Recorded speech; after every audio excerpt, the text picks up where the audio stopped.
I had barely stepped out of the taxi in front of my grandpa's porch when the door swung open, and his voice cut through the cold. "Why did you come by taxi? What happened to the BMW we gave you for your birthday?" He asked it slowly, like he was piecing together something that shouldn't be broken. I opened my mouth, ready to explain why a car meant for my work wasn't in my life anymore. But before a single word could find its way out, a voice behind him too bright, too practiced answered for me. And in that instant, on his doorstep, everything quietly began to unravel. My name is Pandora. And most days I smell like lacquer and pine because I run a tiny ornament studio out of a rented workspace in Seattle. It's not glamorous.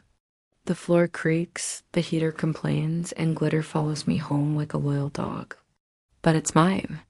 Every tiny cabin I paint, every snow globe I seal, every name I letter by hand, they're the closest thing I've ever had to solid ground. People say I'm patient. They don't see the truth behind it. I'm not patient. I'm careful. I learned early that if you keep your voice low and your hands steady, people leave you alone long enough to work. My family describes me differently. My mother, Clarissa, calls me the reliable one, which in our house really means the person you use until they stop standing. If something breaks, I fix it. If a bill appears, I cover it. If my younger sister, Blair, needs something visibility, rides. Money for influencer plans, my mother decides I should contribute. "You're the older sister," she likes to say. As if birth order were a contract, Blair is 22. Charming, camera ready, and treated like the family's rising star. My mother calls her our front-facing child, which is only normal if you've grown comfortable living life like a brand. My father, Rowan, stays quiet. He loves us, I think, but he's allergic to conflict, especially with my mother. When she speaks, he folds. The only person who ever saw me without asking for something was my grandpa, Edmund. He's the reason I had a BMW in the first place. Years ago, when my tiny weekend market table grew into a real business, he said, "If you're going to haul your work across the city, you need a car that keeps you safe." He ignored the shiny options and found a used SUV with a wide trunk and reliable brakes. My mother smiled for the photos and later said, "We'll keep it in the family," which in her language means the boundaries around what's mine and what's theirs would always stay blurred to their advantage. So when Grandpa asked about the BMW, confusion in his eyes, every uncomfortable memory surged up like a warning. Before I could answer, my mother stepped into the doorway like she'd been waiting for her cue.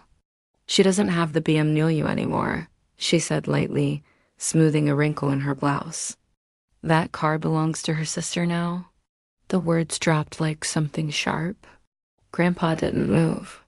His hand stayed on the doorknob, knuckles white. Behind him, the dining room froze. Blair stood with a ring light glowing behind her, sipping water like she was posing. "It's just logistics," she chirped. "I have meetings across town." "You barely use it. I mean, you work in a studio." "I'm always on the go." My throat tightened. "Mom." I whispered. Clarissa laughed softly, the kind of laugh she uses to make something ugly sound reasonable. "Sweetheart, you hardly drive. Blair needs it for shoots and collaborations."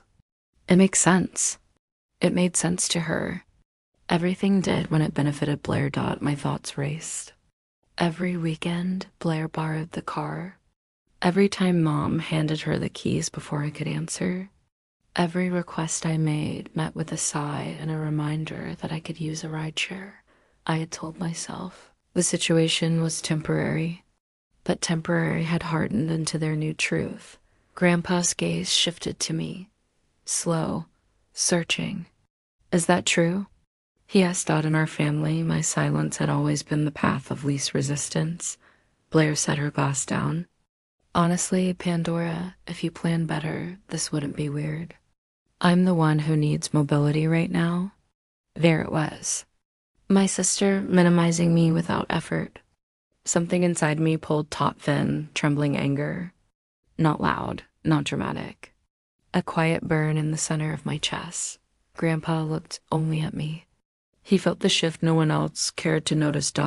And with a box of fragile ornaments pressed against my ribs, I felt the first crack in the version of myself they had built. A version that always yielded, always softened. For the first time in years, I felt myself harden. Dinner moved on around me like nothing had happened. My mother talked about Blair's upcoming opportunities. My father murmured agreement without looking up. Only Grandpa watched. Later, in the back of a ride share, because Blair had taken the BMW again, I didn't cry.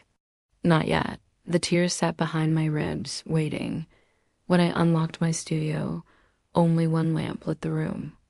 I sank to the floor, breathing paint and pine, and finally, the tears broke. Not for the car, but for everything I had been carrying long before it. Hours later, with my face stiff and hands numb, something inside me had shifted. A sharp awareness. I opened my laptop. I opened my accounts, payments for family promotion, bills I didn't authorize, transfers labeled temporary help, purchases Blair made while live streaming line after line, month after month, almost $9,000, money that should have kept my studio alive, money that should have been mine. I wasn't unreliable. I wasn't failing. I was being drained. So I created a full record payments, bills, unauthorized charges, dates, notes. A clean ledger of everything taken under the language of family. Then my phone buzzed. Grandpa, come by tomorrow, he said. We need to talk. His tone wasn't worried. It was ready. So was I. But next morning, his dining table held 2 stacks of papers. One was mine. The other, his documents he'd kept for years. Documents my mother didn't know existed. Your family has been treating your work as a shared resource, he said. Today that ends. At 10 sharp, they all arrived. Clarissa with sharp perfume. Rowan hunched inward. Blair glowing like a ring light mascot. Grandpa tapped the table. Sit, he began without ceremony. He read every line of my record aloud. My mother's smile cracked first. These are misunderstandings, she insisted. She's dramatic about money. Grandpa cut her off. What you call helping is draining her. Blair scoffed. They were investments. Did you pay her back? Grandpa asked. Silenced. He continued. Pandora lost access to the car I gifted her. She lost money for rent, materials, stability. She carried the weight while you called it teamwork. Clarissa snapped. She never complained. I didn't complain, I said, steady. Because every time I tried to set a boundary, you called it selfish. Grandpa tapped his second stack. Years ago, I set aside a fund for the grandchildren.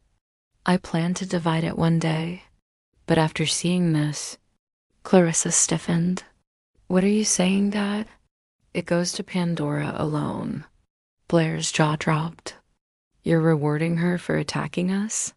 She's not attacking you, he said.